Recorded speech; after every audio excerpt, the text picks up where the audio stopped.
Hi everyone, welcome to your channel. कैसे हैं आप सब? होप सो सब बढ़िया होंगे और सभी को हैप्पी दिवाली। सो गाइस, आज का जो हमारा टॉपिक है वो है बीए 5th सेम, यानी कि आपका 3rd ईयर। और ये जो है स्पेशली इतिहास के विद्यार्थियों के लिए है। और आज ये टॉपिक जो है हमारा वर्ल्ड हिस्ट्री से रिलेटेड है।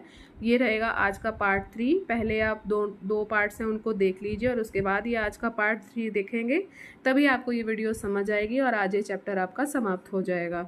तो चलिए गाइस, वीडियो को स्टार्ट करते हैं और थोड़ा सा रिवाइज कर लेते हैं। पहले अगर आज आप चैनल से नए जुड़े हैं तो सब्सक्राइब ज़रूर कर लें और देखिए आज कैसे हमने पिछली 2 वीडियोज़ में इसको कंप्लीट किया है। लेकिन मैं ये कहूँगी कि पहले के 2 पार्ट आप देख लीजिए, इसमें जो है मैं जल्दी रिवाइज करवाती हूँ।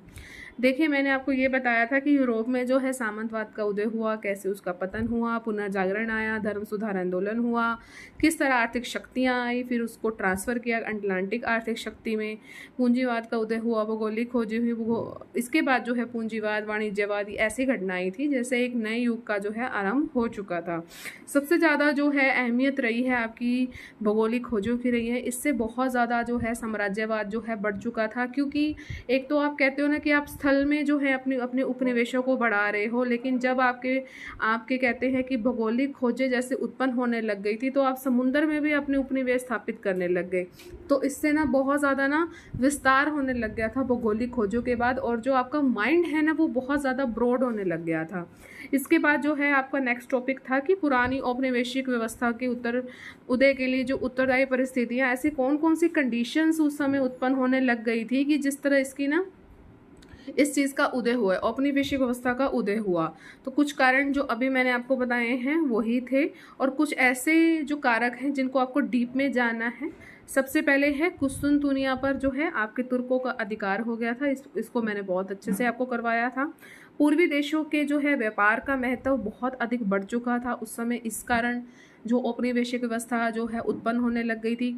सोना चांदी का लालच हद से ज़्यादा बढ़ने लग गया था, क्योंकि सामंतवाद का यहाँ पर पतन हो गया था। और जो वाणिज्यवाद है ना, जो आपका नेक्स्ट चैप्टर होगा वो उसमें आपको अच्छे से बताऊंगी कि उस चीज़ से ना लोगों इतने प्रभावित हो गए थे ना कि उनको लगा कि हमने अपने राज्य का विस्तार करना है, हमने उपनिवेश स्थापित करने ही करने हैं। ठीक है, और राष्ट्रीयता की भावना भी जो है लोगों में उत्पन्न होने लग गई थी इस समय। इसके बाद मैंने अतिरिक्त उत्पादन भी आपको इसमें बताया था कि जो निर्यात और आवश्यक, जैसे कहते हैं ना कि अगर कोई देश आर्थिक दृष्टि से बहुत ज़्यादा मजबूत हो रहा है और उसमें संपन्नता हद से ज़्यादा बढ़ चुकी है, तो चाहे आयात हो चाहे निर्यात हो, दोनों में ही आप कहोगी कि आपको जो है प्रबलता मिलनी चाहिए। अगर वो नहीं मिलेगी तो आप कैसे उपनिवेश स्थापित कर सकते हो या आप करवा सकते हो।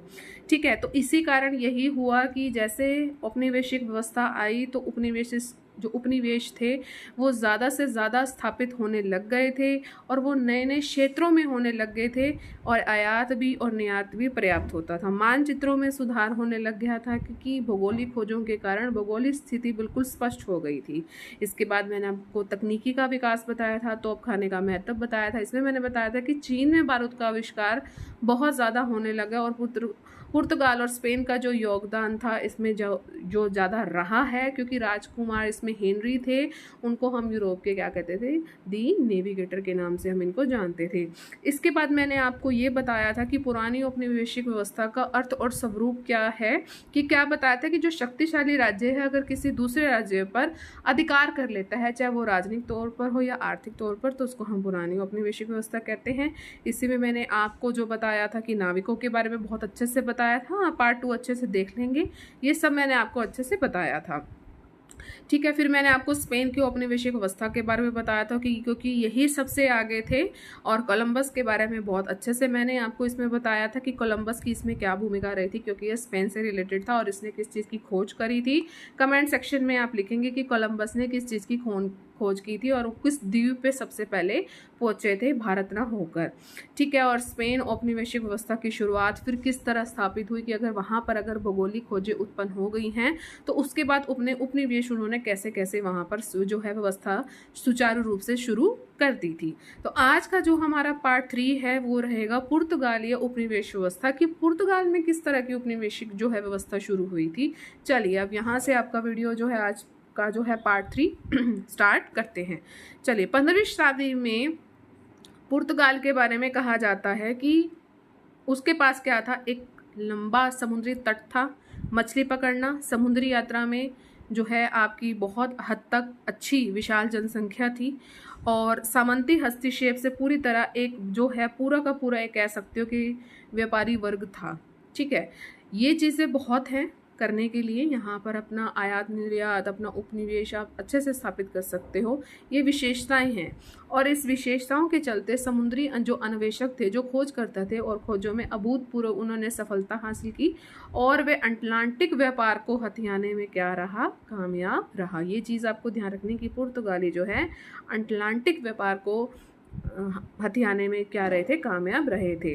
अब बात करेंगे हम कि उपनिवेशों की स्थापना का आधार क्या था, कि ऐसी कौन सी चीज़ थी base for establishment of colonies, की ऐसी कौन सी चीज़ थी, ऐसा कौन सा आधार था जो कह सकते हैं वो कि इन्होंने अपना उपनिवेश स्थापित किया। इन्होंने कहाँ से स्टार्ट किया था, भूमध्य सागर से इन्होंने अपना प्रारंभ किया था, और अटलांटिक महासागर के पूर्वी तट में, ये ध्यान रखना है, पूर्वी तट की ओर ये चले थे, और धीरे धीरे धीरे करके इनका जो प्रभाव था वो कहाँ से फैलने लग गया था, कहाँ तक पहुँच गया था, उत्तर पश्चिमी अफ्रीका तक। ठीक है, और यहाँ पर क्या हुआ था, पुर्तगाल ने यहाँ पर 1415 में सेयोटा के किले, ये किला का नाम है, क्या नाम है, सेयोटा, सेओटा। तो सेयोटा के किलों में क्या किया था, इन्होंने आक्रमण कर लिया था, और जो सेयोटा का सैनिक अभियान था वो मुस्लिमों के विरुद्ध जो था धर्म युद्ध का हिस्सा था। बात ध्यान से सुनेंगे, इनका जो सैनिक अभियान था ना, ये मुस्लिमों के विरुद्ध एक युद्ध लड़ रहे थे, और वो कैसा था, वो था धर्म युद्ध, यानी कि धर्म के नाम पर ये जो सेयोटा सैनिक हैं और मुस्लिम हैं, ये क्या कर रहे थे, युद्ध कर रहे थे, और पुर्तगाल ने सेयोटा को क्या किया, जीत लिया। ठीक है, लेकिन धर्म युद्ध की स्थापित परंपरा से हटकर इस क्षेत्र को उजाड़ना या मलियामेट करना इन्होंने बिल्कुल भी ज़रूरी नहीं समझा, बल्कि इन्होंने क्या किया कि सेयोटा को जीत कर वहीं पर इन्होंने अपना एक सैनिक अड्डा भी बना लिया, और पुर्तगाल की इस नीति से क्या हुआ, स्पष्ट हो गया कि जो धर्म युग था वो मध्य युग से निकल कर आधुनिक युग में जो है प्रवेश कर लिया। ये युग हो गया आधुनिक युग। कहाँ पे था ये, मध्य युग में, क्योंकि इन दोनों के बीच में क्या चल रहा था, धर्म युद्ध चल रहा था। तो कह सकते हो ना कि इन्होंने आधुनिकता दिखाई है पुर्तगाल ने। तो पुर्तगाल ने इसी तरह की जो नीति है कहाँ पर निभाई, जिब्राल्टर में और मोरक्को में।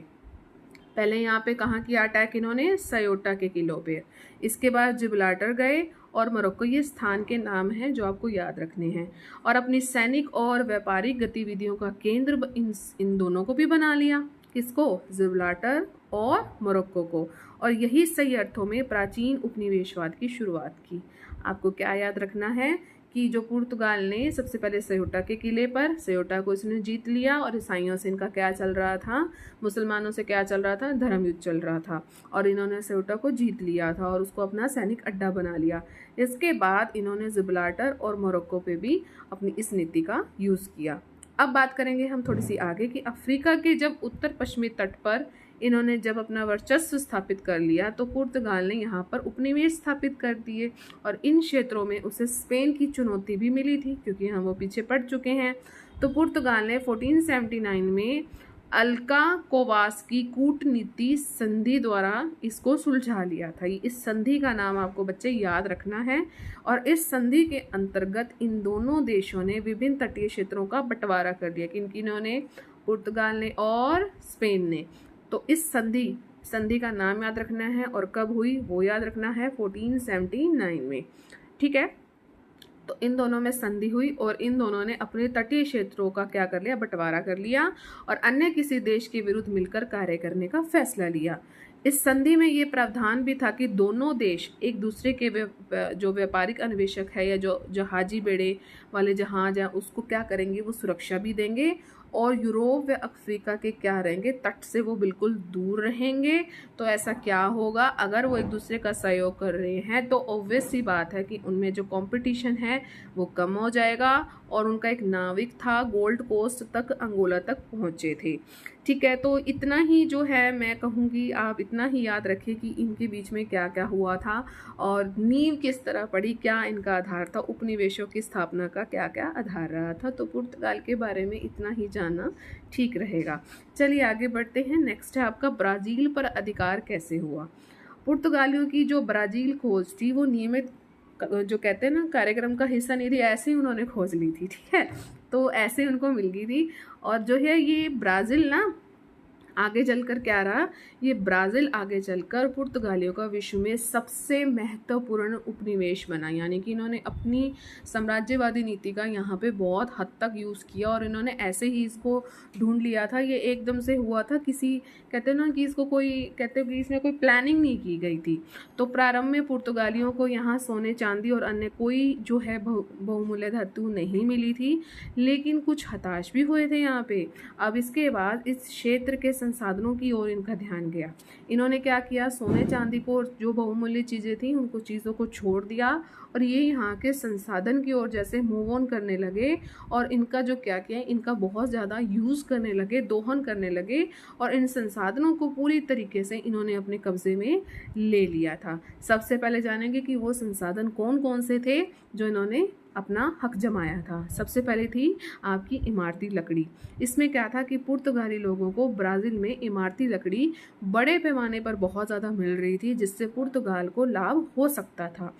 ब्राज़ील निवासी क्या करते थे, लोहे के छोटे छोटे जो उपकरण थे लाइक चाकू, छुरी, आरियाँ, इन सभी के बदले में लकड़ी और अन्य सामान देने को ये क्या करते थे, तैयार रहते थे। मतलब इनके पास बहुत ज़्यादा लकड़ी के उपकरण थे। आप जो है इनको चाकू, छुरी या आरियाँ देंगे तो ये आपको लकड़ी का सामान देंगे बदले में, ठीक है। और ब्राज़ील के लोगों को यह जानकर आश्चर्य होता था कि मात्र लकड़ी के लिए यूरोपवासी जो हैं अपने परिवार को छोड़कर इतनी दूर आ रहे थे। तो इमारती लकड़ी का इतना ज़्यादा कह सकते हो प्रभुत्व बढ़ चुका था उस समय। 14 कप्तानियों की उस समय स्थापना हुई।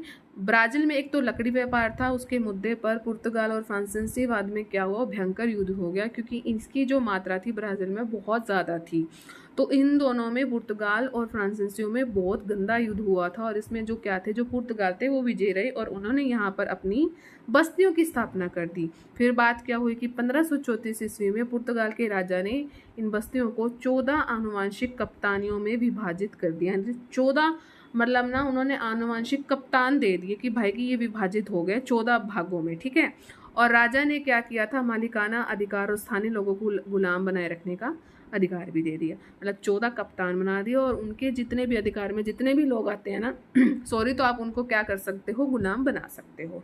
गॉट इट, समझ गए होगे। इसके बाद गन्ने की खेती एक आया था, दशक आया था। ये तो बात हो रही थी आपकी 1534 की। फिर बात करेंगे हम 1540 की, 6 साल बाद ही। इस दशक में क्या हुआ कि पुर्तगालियों ने ब्राज़ील में गन्ने की खेती बहुत अच्छे तरीके से शुरू कर दी थी और साथ ही चीनी मिल भी इसमें स्थापित कर दिए थे। और इन खेतों और मिलों में काम करने के लिए स्थानीय लोगों से ज़बरदस्ती क्या करने लगे थे, काम कराने लग गए थे, क्योंकि इनको गन्ने की खेती करवानी थी, चाहे आप करो चाहे ना करो। अफ्रीका से जो गुलामों का आयात शुरू हो गया था। पुर्तगालियों के अत्याचार से परेशान होकर ब्राज़ील के लोग जो इतना, अभी मैंने आपको बताया कि हद से ज़्यादा इन्होंने अपना उपनिवेश स्थापित किया, तो ब्राज़ील के लोग ना जंगलों में भाग गए थे और इस पर जो है मिल मालकिनों ने मजबूर होकर अफ्रीका से गुलाम लाने शुरू कर दिए और ये क्रूर गुलाम व्यापार लंबे समय तक जो थे अमेरिका में क्या रहे, जारी रहे। अब बात करेंगे हम पुर्तगालियों के अन्य उपनिवेश कौन कौन से थे। अभी मैंने आपको डिटेल में ब्राज़ील के बारे में बताया है। तो अमेरिकी क्षेत्र में पुर्तगाल का सबसे महत्वपूर्ण उपनिवेश कौन सा था, ब्राज़ील था। इसके अतिरिक्त कुछ अन्य उपनिवेश भी थे, जैसे आपके दक्षिण अमेरिका के तटवर्ती हिस्सों में ये स्थापित किए गए थे, तटवर्ती हिस्सों में, ठीक है। और इन उपनिवेशों से उन्हें पहले बहुमूल्य चीज प्राप्त करने की कोशिश की। ब्राज़ील में क्या की थी, वहाँ पे सोने चांदी पर इनका ध्यान नहीं गया था, लेकिन उस चीज़ से वो हताश हो गए थे। फिर उन्होंने संसाधनों का दोहन करना शुरू कर दिया। यहाँ पर इन्होंने सबसे पहले बहुमूल्य चीज़ें प्राप्त करने की कोशिश की और फिर अन्य प्राकृतिक संसाधनों की। इस क्षेत्र पर कब्जा करने का उद्देश्य क्या था, उनका जो प्रतिद्वंदी जो पड़ोसी था ना देश, कौन सा था, स्पेन, इस क्षेत्र पर और अधिक शक्तिशाली ना बन जाए और स्ट्रॉन्ग ना बन जाए और उन्हें क्या करे कि वो ब्राज़ील से ना उनको निकाल ना दे स्पेन वाले। तो पुर्तगाल के इस तरह के उपनिवेशों ने क्या किया, उरुग्वे का जो मोंट वीडियो क्षेत्र था, ये जो क्षेत्र है आपको बच्चे नाम याद रखने पड़ेंगे। उरुग्वे का मोंट वीडियो क्षेत्र, अर्जेंटीना का कावो क्लाको क्षेत्र, गियाना का डरमेश क्षेत्र और वेनेजुला का वेरिनेस क्षेत्र और कोलंबिया का मेडलिना का क्षेत्र या इसके अतिरिक्त कुछ अन्य द्वीप पर भी पुर्तगालियों ने अपने सैनिक अड्डे बनाकर अपने नियंत्रण में रखा। किस लिए करे इतने काम, इसीलिए करे कि जो स्पेन है वो ब्राज़ील पर कब्जा ना कर ले और ब्राज़ील से जो है पुर्तगालियों को बाहर ना निकाल दें। ठीक है, तो ये इनके उपनिवेश थे, इनके नाम आपको याद रखने हैं। अब बात करेंगे कि हम पुर्तगाली उपनिवेशों की शासन व्यवस्था कैसे थी, वो शासन कैसे चलाते थे। तो पुर्तगाली जो उपनिवेशों के शासन में पुर्तगाल की देश की शासन व्यवस्था के प्रतिबिंब दिखाई देते हैं। ये स्पेन के उपनिवेशों की भांति व्यवस्था तो नहीं थे जैसे उसमें था, सरल और उपयोगी जरूर थे। क्या था, उनके एक क्षेत्र बटे हुए थे, प्रत्येक क्षेत्र में एक गवर्नर नियुक्त करते थे जो शासक का क्या करता था, प्रतिनिधि भी था, उसकी तरह निरकुंश भी था। उसको क्या क्या अधिकार दिए गए थे कि वह स्थानीय जरूरतों के अनुरूप ही अपना शासन चलाएगा, अपना दिमाग नहीं चलाना आपको, और वह अपने उपनिवेशों को छोटे टुकड़ों में बांट सकता है। जिससे उन्होंने कैप्टन का था भी ऊपर बात करी थी ना, 14 कैप्टन की बात करते तो इसमें भी वही चीज़ थी, कैप्टन कहा गया। और कैप्टन के प्रमुखों की नियुक्ति भी लिस्बन में शासक द्वारा की जाती थी। ये चीज़ आपको याद करनी है कि कहाँ की जाती थी, तो लिस्बन में की जाती थी, जगह का नाम है। और कैप्टन से नीचे की व्यवस्था स्थानीय लोगों के हाथों में थी। और पुर्तगाली क्या करते थे, अपने लंबे चौड़े जो कानून बनाने और अधिक से अधिक आदेश देने में क्या करते थे, विश्वास रखते थे। शांति व्यवस्था के साथ न्याय भी करना है उनको। और उनको क्या करते थे, आपको पुर्तगाली जो भाषा वो भी सिखाई जाएगी, ईसाई धर्म उसको दूषित किया जाएगा। ये इनकी शासन व्यवस्था थी, कैसे वो अपने शासन को चलाते थे। और जो आपका ब्राज़ील था ना, तो ब्राज़ील के व्यापार के आयात निर्यात की सभी चीज़ों का संचालन लिस्बन से होता था, लिस्बन से होता था। जो अभी ऊपर आई थी ना जगह, वहीं से जो है आपके ब्राज़ील के व्यापार का जो क्या होता था, आयात निर्यात होता था। और ब्राज़ील वासी भी लिस्बन के आदेश के बिना ऐसा कोई अपनी मर्जी से कोई भी काम नहीं कर सकते थे। इतना मतलब कैसे वो प्रभुत्व था किसका, पुर्तगाल का। ब्राज़ील पे कितना डरते थे उनसे, आप ये देखो। ठीक है, ये इनकी शासन व्यवस्था थी। होप आपको समझ आ गया होगा, लाइक बटन ज़रूर दबा देना। अब बात करेंगे हम इसकी प्रकृति कैसे थी। जो प्राचीन औपनिवेशीकरण है, इसकी गतिविधियों का जो नेतृत्व हो रहा था वो किस किस के बीच में हुआ था, पुर्तगाल में और स्पेन, इन दोनों में ही रहा था। और पुर्तगाल ने क्या किया था, विभिन्न क्षेत्रों की खोज अधिक की थी, आपको मैंने पीछे बताया है। और इसका प्रभाव जो सबसे ज़्यादा रहा है वो पूर्वी क्षेत्र में बहुत हद तक रहा है।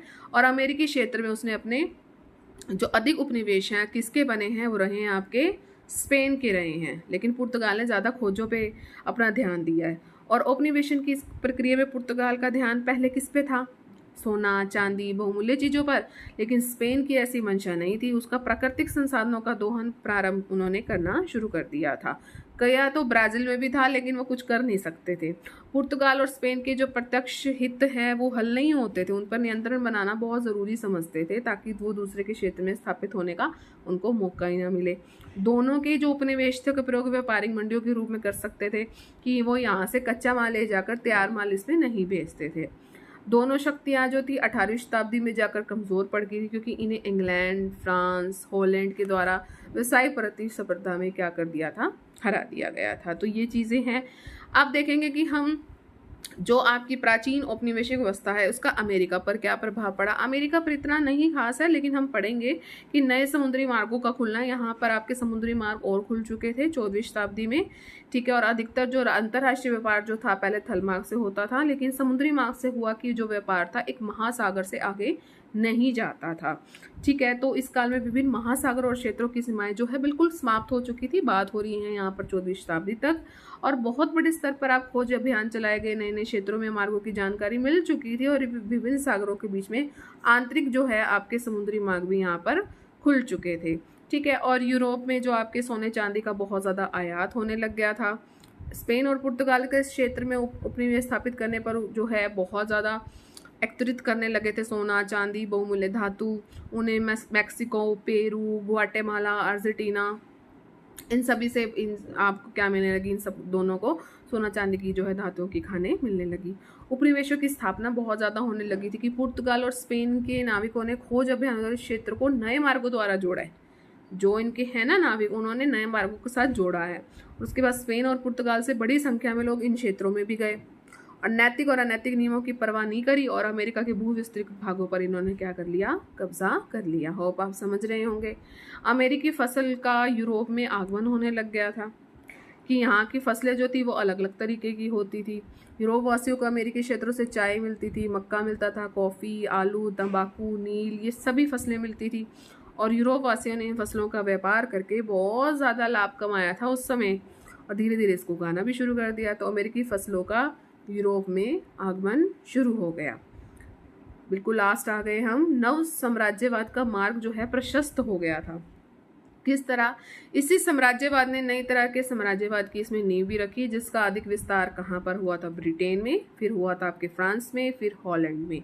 इन तीनों में आपका नेतृत्व हुआ और इसमें व्यापारीवादी या वाणिज्यवादी तत्व कम थे दोनों में ही, क्योंकि इतना उसमें कहते हैं ना भूचाल नहीं आया था। वो अगले अगले चैप्टर में आएगा। औद्योगिक पूंजीवाद के तत्व बहुत ज़्यादा थे, मतलब पूंजी लगाओ और मतलब व्यापार करो।